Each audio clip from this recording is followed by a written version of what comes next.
सत्य live TV में आपका स्वागत है। मैं अनवर सिद्दीकी। आज हम जापान की उस ऐतिहासिक घटना का जिक्र करने जा रहे हैं जिस घटना का जिक्र होते ही लोग सहम जाते हैं। जापान के हिरोशिमा और नागासाकी की उस खौफनाक घटना ने समूचे विश्व को आहत कर दिया था। ये खौफनाक घटना हिरोशिमा और नागासाकी परमाणु बमबारी 6 अगस्त 1945 की सुबह अमेरिकी वायुसेना ने जापान के हिरोशिमा शहर पर परमाणु बम लिटिल बॉय गिराया था तथा 3 दिनों के बाद अमेरिका ने नागासाकी शहर पर फैट पैन परमाणु बम गिराया, जिसमें हिरोशिमा और नागासाकी में कुल मिलाकर 2,46,000 लोग मारे गए थे। इस पूरे घटनाक्रम को बीबीसी ने अपनी रिपोर्ट में बताया है। देखिए ये रिपोर्ट। 1945 आते आते एक आम जापानी की जिंदगी बहुत मुश्किल हो चुकी थी। दुकानों में अंडे, दूध, चाय और कॉफी पूरी तरह से गायब हो चुके थे। पेट्रोल भी आम लोगों की पहुंच से बाहर हो चुका था। सड़कों पर एक भी निजी कार नहीं दौड़ रही थी।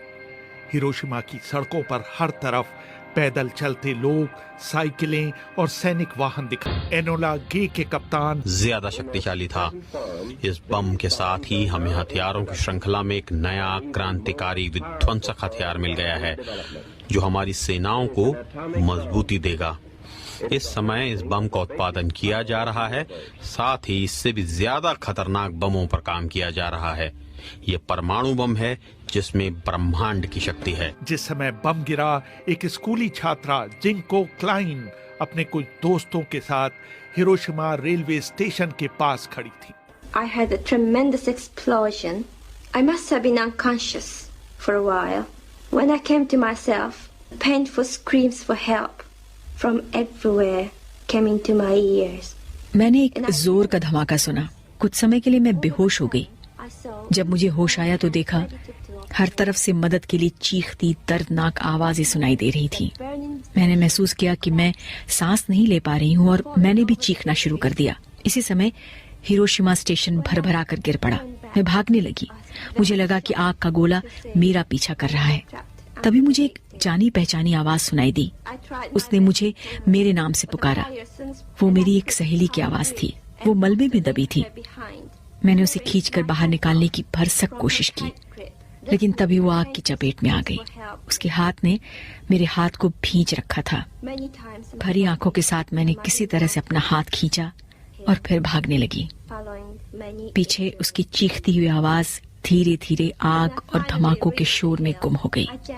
भागते भागते मैं एक पहाड़ी पर पहुंची जहां पर तमाम घायल जले हुए लोग कराह रहे थे। मैं उनके और लाशों के ढेर के बीच कहीं पड़ी थी। शाम को करीब 5 बजे मैं अपने पिता और माँ के पास किसी तरह पहुंची। रास्ते भर में मुझे जले हुए शव, नदी में तैरती हुई लाशें दिखी। शहर से बाहर रहने वाले मेरे पिता तो बच गए, लेकिन मेरी माँ पूरी तरह घायल थी। कुछ दिनों के बाद मेरे पूरे शरीर पर बैगनी चकत्ते पड़ गए। मेरे सारे बाल गिर चुके थे। चेहरा विकृत हो चुका था। उधर 37 वर्षीय स्थानीय पत्रकार सातोशी नाकामुरा भाग्यशाली थे कि उन्होंने उस दिन हिरोशिमा से थोड़ी दूर अपने दोस्त के साथ रात बिताई थी। क्रेग कोली ने अपनी किताब में लिखा, जब हिरोशिमा पर परमाणु बम गिरा तो उसके असर से वो जमीन पर गिर पड़े और उनके चेहरे को टूटे हुए शीशों ने घायल कर दिया। उन्होंने अपनी साइकिल उठाई और हिरोशिमा की तरफ बढ़ने लगे। वो हिरोशिमा की बर्बादी देखने वाले पहले पत्रकार थे। उन्होंने डोमी समाचार एजेंसी के ओकायामा दफ्तर में पहला डिस्पैच डिक्टेट कराया।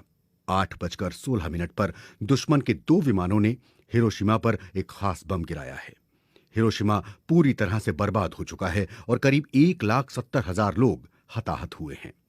जब डोमी के ब्यूरो चीफ ने यह सुना तो उन्होंने नाकामुरा से कहा कि यह सच नहीं हो सकता कि एक बम से हिरोशिमा में इतने लोग मर गए।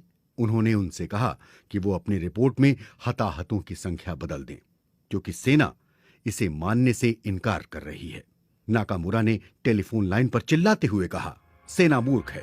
3 दिन बाद यानी 9 अगस्त 1945 को एक और B-29 बम वर्षक एक और परमाणु बम लिए जापान के औद्योगिक नगर कोकुरा के ऊपर पहुंचा।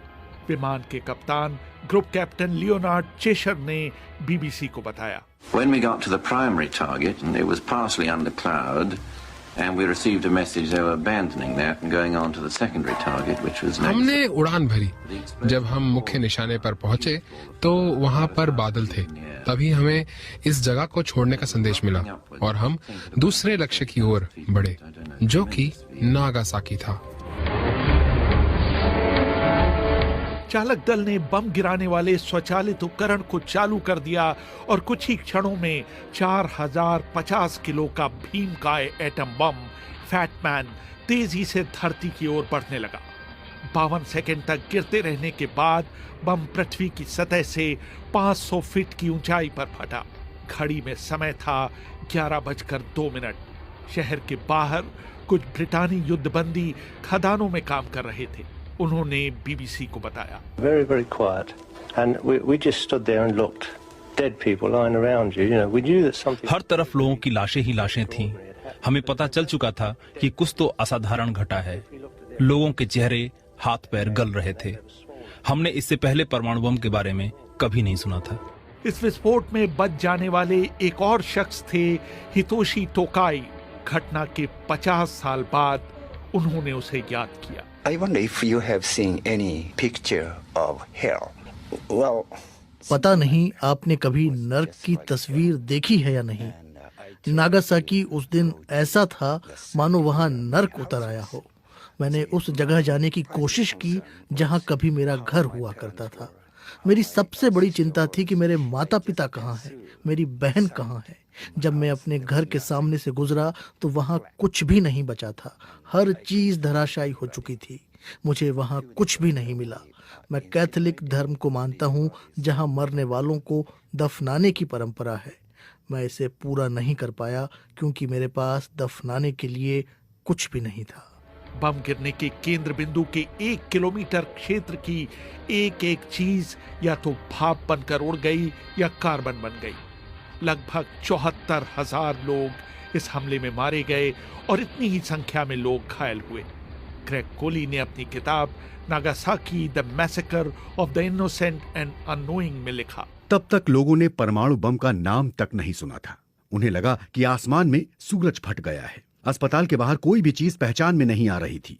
वहां मौजूद सुनियो तोमिता ने नीचे गिरे अपने दोस्त कामातो को उसके कंधों से उठाने की कोशिश की, लेकिन हाथ में उनके कंधे का मांस आ गया और फिर वो नीचे गिर पड़े। ज्यादातर मरने वाले या मरते हुए लोगों के मुंह से झागदार खून निकल रहा था। तोमिता उनके बीच जाकर उन्हें पानी देते हुए उनका हौसला बढ़ा रहे थे, लेकिन थोड़ी देर बाद वो और प्रोफेसर सिकी ही जिंदा बचे थे। उनके चारों ओर करीब 20 लाशें बिछी हुई थीं। जहां तक देखो आग की लपटें उठती हुई दिखाई दे रही थीं। विस्फोट स्थल से करीब 1,500 मीटर दूर एक टॉर्पीडो फैक्ट्री में मित्सुई तकीनो भी जमीन पर गिरी बेहोश पड़ी थी। उन्हें जब होश आया तो उन्हें चारों ओर लोगों की चीख पुकार सुनाई दी। उनके ऊपर ढेर सारा मलबा गिरा पड़ा था। बहुत मशक्कत के बाद वो अपने दाहिने हाथ को आजाद करवा पाने में सफल हो पाई। उन्हें नीचे फर्श पर कुछ नमी महसूस हुई। जब उन्होंने अपने सिर को छुआ तो उन्होंने पाया कि फर्श पर उनका ही खून फैला था और वो उसके बीच खड़ी थी। उस दिन अमेरिकी राष्ट्रपति ट्रूमैन ने रेडियो पर फिर देश को संबोधित किया, लेकिन इस भाषण में इस बात का कोई जिक्र नहीं था कि अमेरिका ने उसी दिन जापान के दूसरे शहर नागासाकी पर भी परमाणु बम गिराया है। जापानियों को अब तक पता चल चुका होगा कि हमारा परमाणु बम